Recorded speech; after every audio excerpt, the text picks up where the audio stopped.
promised to love me unconditionally and protect me from the world, saying that I'd never be on my own and he would always have my back. Now when I think of it, I am translating his words into what I believe he actually meant. He would protect me from the world, meaning that he'd never let me out of his sight. He'd always have my back, meaning if I ever betrayed him in any way, he'd make sure I only did it once. I didn't dare speak, but I wanted to cry out in protest from the pain.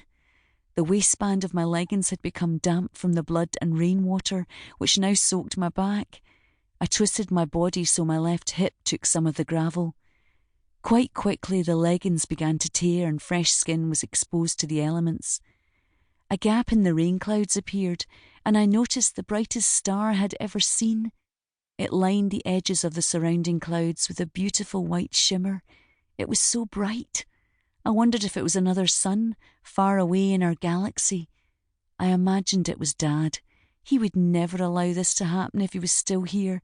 Come to think of it, why was I allowing this to happen?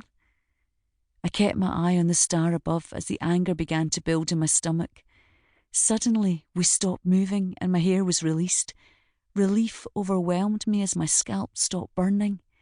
I listened to his heavy breath, knowing just what he was going to do next, but hoping I had enough strength to stop him. "Get up," the voice from behind me snarled. I did as I was told, not allowing him to see my face in case he could read me. "What do you have to say for yourself?" How the hell did I know? I was never fully aware of my actions which led to punishment. Anything could set Jimmy off at any given moment. I knew what I wanted to say. Question was, did I have the guts to say it out loud? "Well?"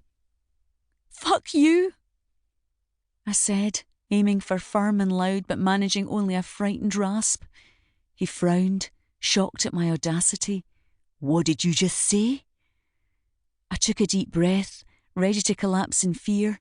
I attempted to say it again, but something stopped me. The glint in his eye, perhaps? Or the fact that I did know better than to give him back chat.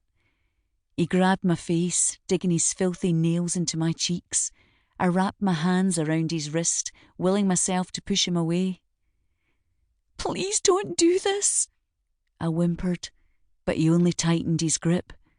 I glanced back up at the sky, but no longer could I see that single star. The clouds were no longer lined with a white shimmer. I was alone, as always, fighting the demons I could never defeat. The light went out inside me with the absence of that star, and I began to feel numb as memories of the day I promised to love Jimmy forever flooded my vision.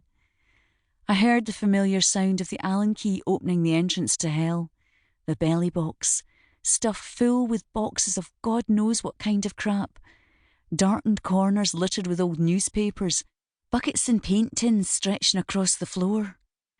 It was cold at this time of year. I was thrown to the ground because he needed 2 hands to open the box. It was my chance to escape, but I had nowhere to run to. Fear rooted me to the ground.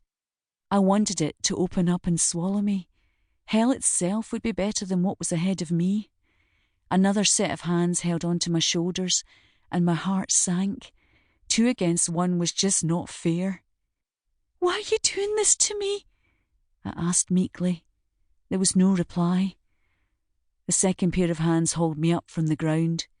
"In you go," a voice said, but it was not my husband.